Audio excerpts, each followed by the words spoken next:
April 14, 1943, Guadalcanal, Henderson Field, Solomon Islands.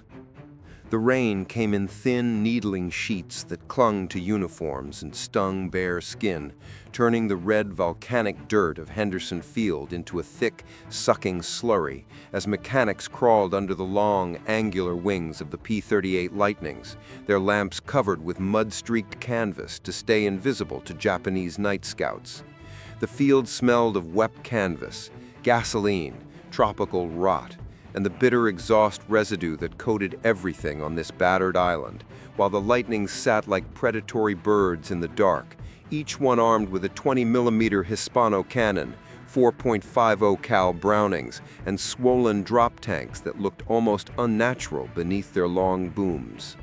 The Allison V-1710 engines were cold for now, but even silent, they carried a quiet menace, as if the machines themselves understood they were being prepared for something that could shift the weight of the Pacific War. Inside a sandbagged operations hut near the tree line, intelligence officers huddled over a table cluttered with decrypts, compasses, grease pencils, and a single dog-eared map of the Northern Solomons. A lantern hissed in the corner, casting swaying shadows across the cramped room as the men spoke in low, breath-tightened voices, not out of secrecy, but from the weight of what they were reading. These were decrypts from Station HYPO, pure, hard intercepts from Japan's JN-25 naval code. And they revealed something almost unbelievable. Admiral Isoroku Yamamoto, Commander-in-Chief of the Imperial Japanese Navy and architect of Pearl Harbor, would be conducting an inspection tour of Bougainville on April 18, flying in a Mitsubishi G4M Betty bomber escorted only by a handful of Zeros. The decrypts listed times, aircraft numbers, departure zones, and return points with surgical precision. The Japanese believed their encryption was unbreakable, but tonight, in this leaking hut on Guadalcanal, the Americans knew every minute of Yamamoto's route.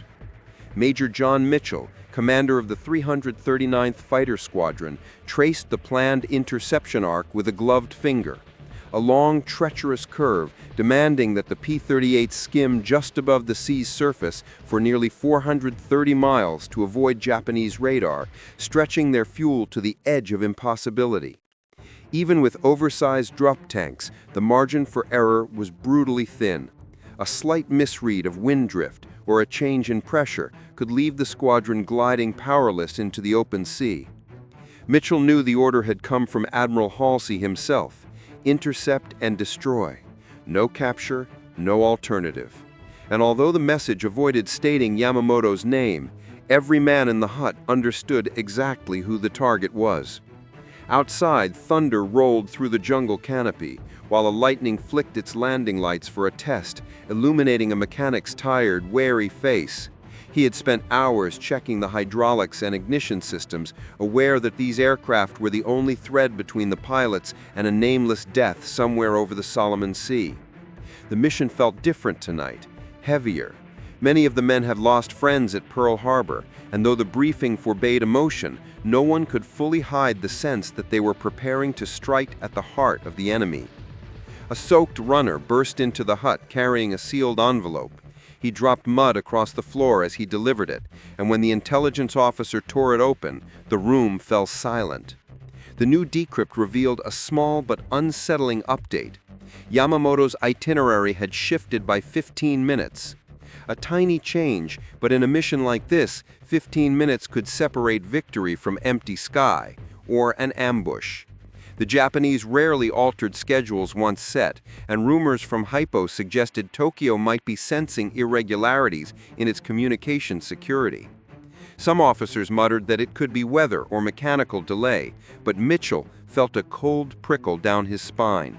The new timing nudged Yamamoto's route slightly east into a corridor often patrolled at dawn by Japanese floatplanes, a corridor known for rapid interception responses and unexpected sightings. It could be coincidence, or it could be deliberate bait. Mitchell folded the decrypt slowly as rain hammered the tin roof like distant artillery, the weight of uncertainty settling heavily in the tight air. The orders had not changed, the mission remained scheduled, but now there was a shadow across it, a faint, sharp-edged doubt that the Japanese might be testing for code compromise by laying a trap in the skies over Bougainville. When he stepped outside, the jungle seemed louder, the darkness thicker, the flight line glowing dimly under the storm as mechanics continued their work, unaware of the new tension that had just entered the operation. Mitchell paused, squinting into the rain, feeling the burden of a mission that could alter the war or expose a vulnerability that would cost countless future lives. And as thunder cracked again over the island, one question hung in the humid night air like a blade. Had the Americans uncovered the perfect opportunity, or had the Japanese uncovered them first? April 18th, 1943. Over the Solomon Sea, 05:02 hours. Below the P-38 Lightnings, the ocean stretched out like hammered metal, dark, cold, and endless, broken only by faint streaks of moonlight glinting off wind-cut whitecaps as the squadron flew less than 50 feet above the surface, throttled back so low that the Allison V-1710 engines seemed to hum rather than roar, almost swallowed by the vast emptiness around them. Major John Mitchell sat rigid in the lead aircraft, watching the altimeter needle quiver as the horizon slowly brightened into a thin smear of gray, the kind of pre-dawn light that revealed shapes but erased depth, making it impossible to tell where sea ended and sky began. Every second of this flight demanded strict precision. There would be no margin for error, no turning back, no rescue if something went wrong. They were deep in enemy airspace now, beyond the reach of any friendly fighter, flying further than any mission the P-38s from Guadalcanal had attempted.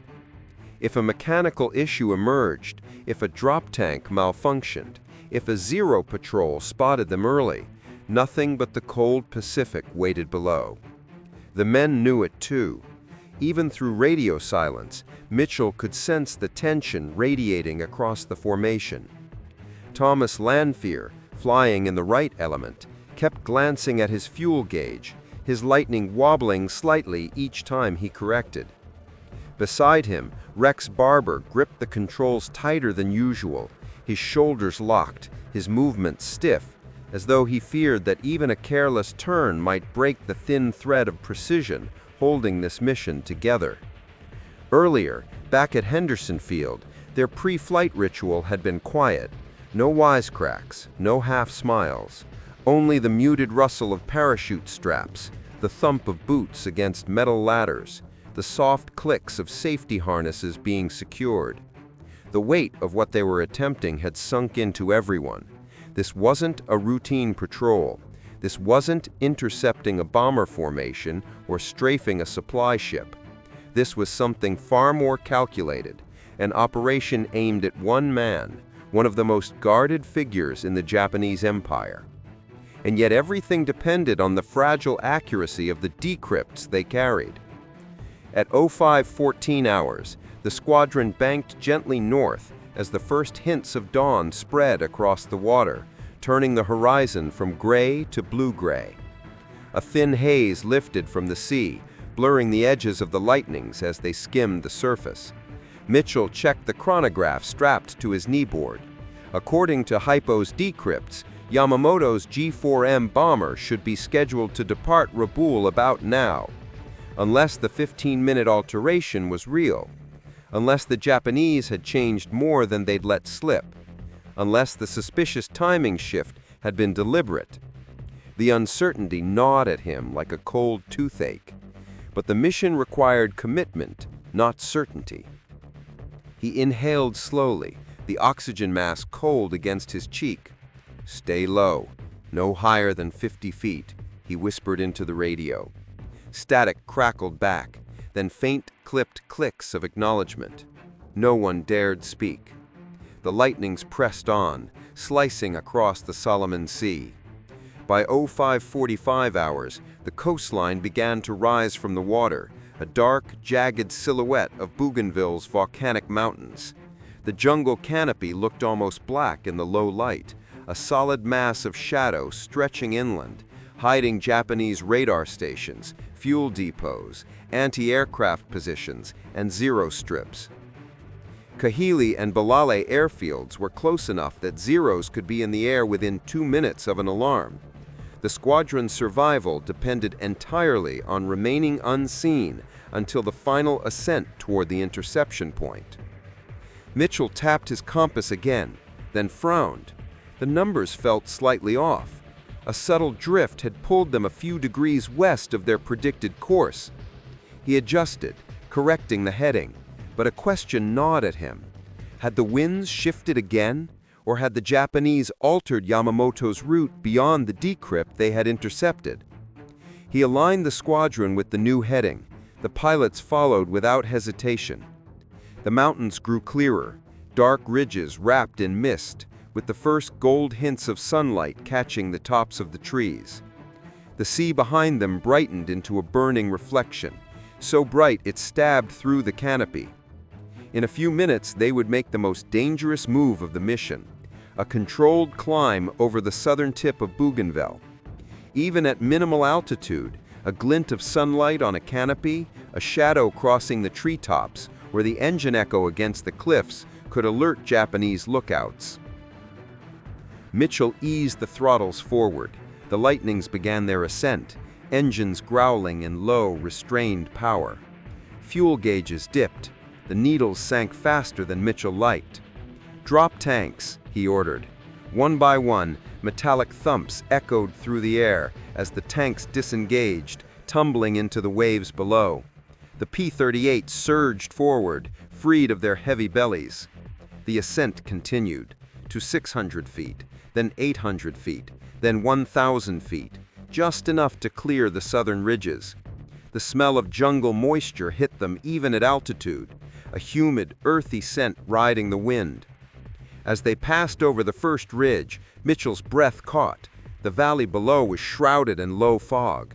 If Zeros climbed through that haze unexpectedly, visibility would be nearly zero. The Lightnings pushed on. At 0607 hours, the squadron reached open sky beyond the ridge and began the long eastward curve toward the predicted interception point. Mitchell glanced at his chronograph again. Yamamoto's bomber, based on the revised schedule, should be nearing Balale soon. If HYPO's data was accurate, if the Japanese had not altered the plan a second time. But something felt wrong. The air felt too still. The sea below looked empty, almost unnaturally calm. Mitchell scanned the horizon. Nothing. No bomber silhouette. No escort fighters. No glint of aluminum. Then, Lanfear's voice cracked sharply through the radio, breaking the tense silence. "Contact! 11 o'clock high!" Mitchell snapped his head up. There, faint at first, two shapes emerged from a patch of low cloud. Long, slender wings, a glass nose, the unmistakable profile of a Mitsubishi G4M Betty bomber. The second aircraft appeared behind it, another G4M. That was unexpected. HYPO's decrypt listed one bomber, not two. And below them, 6 dark specks broke through the haze, A6M Zeros in escort formation. The Japanese were early, or the Americans were late, or the decrypt had been wrong. Mitchell felt his chest tighten. They were out of position, slightly, but dangerously. They needed altitude, fast. "Climb! Climb now!" he barked. The Lightnings pulled up sharply, engines screaming as they powered toward interception altitude. The Zeros responded immediately, peeling off in 2 groups, 3 diving, 3 climbing to intercept the sudden threat. The sky erupted in white contrails and crisscrossing shadows. Mitchell locked eyes on the lead bomber. Yamamoto had to be in one of them, but which? The decrypt had given only engine numbers, not formation order. A surge of adrenaline hit him. The first Zero formation streaked toward them, sunlight flashing off their wings. Tracers began stitching the air. The ambush was no longer secret, no longer controlled, no longer precise. It had become a knife fight in open sky. And in that split second, as the P-38s broke formation and the first rounds tore past Mitchell's canopy, he realized something chilling, something that made the back of his neck go cold. The Japanese were not surprised. They were ready. April 18, 1943, near Bougainville, 0611 hours. The sky shattered into chaos as soon as the first Zeros dove, their 20mm cannons spitting orange fire across the clean morning air, forcing the P-38s to break formation as the carefully calculated ambush dissolved into a desperate, twisting fight for survival. Major John Mitchell yanked his Lightning into a sharp climbing turn, the G-forces pressing him into his seat as tracer rounds sliced past his left wingtip, glowing bright against the rising sun. The radio exploded with clipped calls, Barber shouting he had a zero on him, Holmes reporting engine hits, Lanfear cursing as his canopy shook from a near miss, but Mitchell tuned most of it out, his eyes locked on the two G4M Betty bombers cutting through the sky beneath thin trails of exhaust. One of those aircraft carried Admiral Isoroku Yamamoto. The decrypts had made that clear. Engine number T1323, formation position unclear. But the Japanese had changed something. The presence of a second bomber wasn't in any message HYPO decoded. Whether it was backup, decoy, or simple operational adjustment, Mitchell had no time to wonder. The bombers were accelerating, the Zeros swarming tightly around them like hornets guarding a queen. Mitchell gritted his teeth and pushed his throttles forward until the Allison V710 engines roared so loud the vibration coursed through his bones. He banked hard left, diving to gain speed for a high-angle intercept. Below him, Barber broke free of the Zero tailing him, his P-38 streaking straight toward the lead bomber with a clean shot. Lanfear swung wide to the right, climbing in a sweeping arc meant to block the escorting fighters. Mitchell watched the lead bomber tilt slightly, its defensive guns stitching the air with thin bursts of muzzle flash. The Betty's engines strained, black smoke trailing faintly, typical for the aging G4M design, fast but fragile, its fuel tanks prone to ignition even under small-caliber fire. Mitchell steadied the sight just as the first P-38 pass reached firing range. Barber opened up first. Bright streams of .5 caliber tracers arced toward the lead bomber, catching its right engine nacelle. The G4M lurched, dipped slightly, then pulled up again, stubbornly holding course. But the formation cracked. The escort Zero split, 3 diving to intercept Barber while 2 climbed to challenge Mitchell, their silver-blue wings flashing in the rising sunlight. Mitchell banked hard left, side-slipping with a burst of rudder as the first Zero overshot, its pilot misjudging the turn radius of the twin-engine American fighter. Mitchell rolled, fired a short burst, and saw fragments spark off the Zero's fuselage before it spiraled away trailing smoke. But there was no time to finish it. The bombers were slipping east toward Bougainville's dense jungle coast where Japanese reinforcements would be airborne in minutes. The window was closing. Mitchell leveled out, scanning for the 2 Bettys again. For a moment they vanished behind glare. Then, there. One was losing altitude slowly, a thin ribbon of smoke trailing from its engine. The other remained steady, climbing slightly, its course too disciplined, too exact. Mitchell knew. The lead bomber was the one carrying Admiral Yamamoto. It flew with the posture of importance, escorts tightening around it, the tail gunner firing controlled, measured bursts instead of panicked sprays. Mitchell angled in. The Zeros reacted instantly, a pair moving to intercept him, but Lanfear cut across their path from above, diving in a sharp, slicing arc that forced the fighters to break formation. "I've got them, John, go!" Lanfear shouted, voice crackling. Mitchell didn't hesitate. He pushed his throttles until they hit the stops, the P-38 shuddering as it surged forward. He aligned himself behind the Betty, closing the distance. The bomber's gunners opened up, thin streams of fire streaking toward him, flashes peppering the air. One round cracked against his right wing. Another pinged off the fuselage near his engine cowling. He ignored the hits.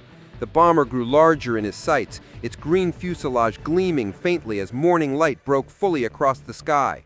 He squeezed the triggers. The lightning shuddered as its 20mm cannon and 4 Browning machine guns erupted, tracers streaking in tight converging lines that chewed into the bomber's port engine. Flames burst instantly, bright, hungry orange. The Betty lurched, rolled right, then corrected, its pilot fighting instinctively, trying to keep altitude. But the flames spread. A second burst from Barber, who had circled back into the fight, tore into the fuselage. The bomber dipped, smoke pouring out like a trailing veil. Its nose pitched downward. Mitchell watched, heart drumming, as the aircraft descended in a long, uncontrolled arc toward Bougainville's jungle. Then, impact. Not an explosion, not a fireball, just a heavy, final crash swallowed by the thick canopy. A muted flash of debris, leaves scattering upward like a ripple of dark confetti. The lead bomber, the one believed to carry Admiral Yamamoto, was down. But the fight wasn't over. The second bomber banked sharply, its pilot trying to escape east toward Balal. Zeros regrouped, now enraged, diving back toward the Americans in frenzied attack patterns. Mitchell found himself in a turning fight he never wanted. Twin-engine fighters were never meant to dogfight Zeros at low altitude. A burst of rounds shaved across his right boom, the metal vibrating violently. He rolled, dove, and leveled out over the treetops, jungle rushing beneath him in a green blur. "We need to go. Fuel is done," Holmes called, panic clear. Mitchell looked at his gauge, barely enough to return to Guadalcanal, and that was assuming clean air the whole way home. Barber's voice cracked in. "Confirm 1 bomber down, second one hit but escaping. We can't pursue." Mitchell scanned the sky. Zeros swarmed like flies. His squadron was scattered, some trailing smoke, others damaged. And further inland, rising faintly, he could see it, a black column of smoke climbing over the treetops, the crash site. He exhaled slowly. "All units, break off. Regroup south, we're going home." The radio filled with acknowledgments, shaken, exhausted, adrenaline frayed. The P-38s dove low again, disappearing back toward the sea where the horizon stretched empty and merciful. Behind them, Zeros circled but did not pursue far, either low on fuel themselves or unsure of the American plan. For several minutes, the only sound was the low, droning hum of their engines and the hollow rush of wind around the canopies. Mitchell kept glancing at the smoke rising from the jungle. He knew what the crash meant. He also knew they would never be allowed to say how they knew Yamamoto's route. The truth would remain buried in classified decrypts for decades. Hours later, as their battered P-38s limped back to Guadalcanal, the tension began to ease. But something heavy remained in Mitchell's chest. Not triumph, not satisfaction, only a quiet, unsettled weight. They had killed a man who orchestrated Pearl Harbor, yes. But they had also killed a man obeying his duty, flying to encourage his own soldiers. War did not allow clean lines. It only allowed outcomes. And somewhere in the jungle he left behind, the most powerful admiral in the Japanese Navy now lay among shattered bamboo and twisted metal, the war shifting quietly because a handful of pilots followed a decrypted message into the morning sky.